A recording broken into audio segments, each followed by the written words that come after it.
much. Let's dig a little bit deeper right now with two guests. The North Korea expert, Tony Namkung, he played a key role, I believe, in this drama. Also joining us, Professor Victor Cha, Director of Asian Studies at Georgetown University and Korea Chair at the Center for Strategic and International Studies. Guys, thanks very much for joining us. And Tony, you and I were there together. You were an advisor to Bill Richardson when he made that visit to North Korea 4 years ago, December 2010. I was on that visit. You were just there a few weeks ago, and I know you appealed for the release of these Americans. What were you told?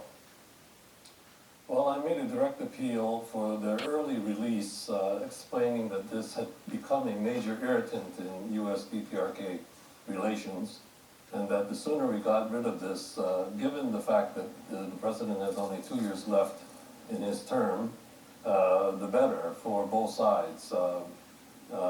And I believe that we were able to reach an understanding with respect to a lower bar, a lowering of the bar for the release of these three individuals that paved the way for their eventual release. Were you as surprised as most of us were that these three Americans, one a couple weeks ago and now two more, were released as quickly as they were following your visit there? No, I expected that this would take place before the end of the year. I was a little surprised at how quickly it evolved since my visit. And I should point out here that I don't want to take credit for being the primary driver of this. I know that many others, notably the State Department itself, has been talking about the need for their release for many, many months and years. But it came as something of a surprise.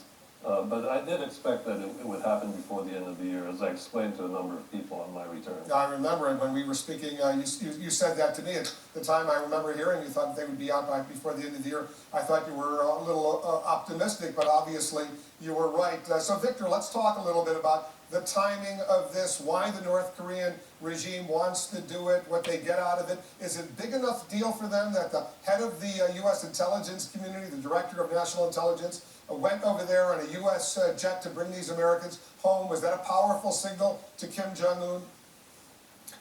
Well, I think it's what they wanted. I mean, they had wanted a senior cabinet level official. They didn't want any more formers, former presidents or former basketball stars or anything like that. They wanted someone in this administration.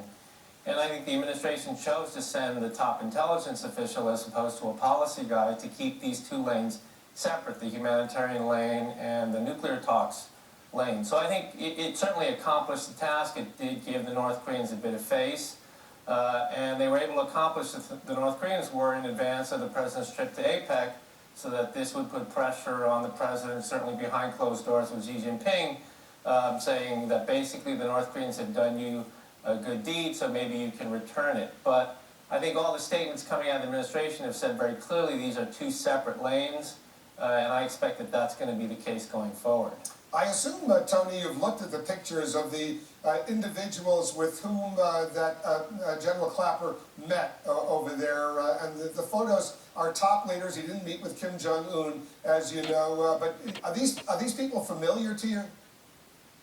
No, they're not, except for one individual. I believe they are members of the Ministry for State Security, which would be the equivalent of DNI and the intelligence apparatus in our case.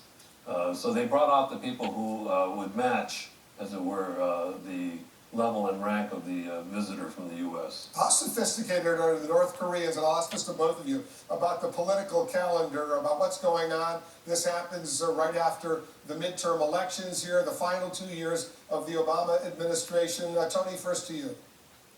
Oh, very sophisticated. They do their homework all the time.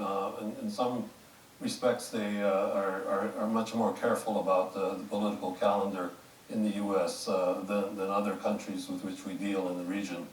And I believe that with an eye to the end of the Obama administration now in sight, very much like the last 2 years of the second Bush term, when Ambassador Hill carried out a very active round of diplomacy, I think they're hoping that we'll see something similar. I need to point out here that the U.S. has not been sitting still here, despite the fact that we put these two issues on separate tracks, humanitarian and political or policy. The U.S. has not been sitting still, and it's been making some dropping some hints and making some noises about possibly lowering the bar itself for a resumption of nuclear talks. So this helped a great deal, and it helped also to know that the president would be sending a letter with General Clapper.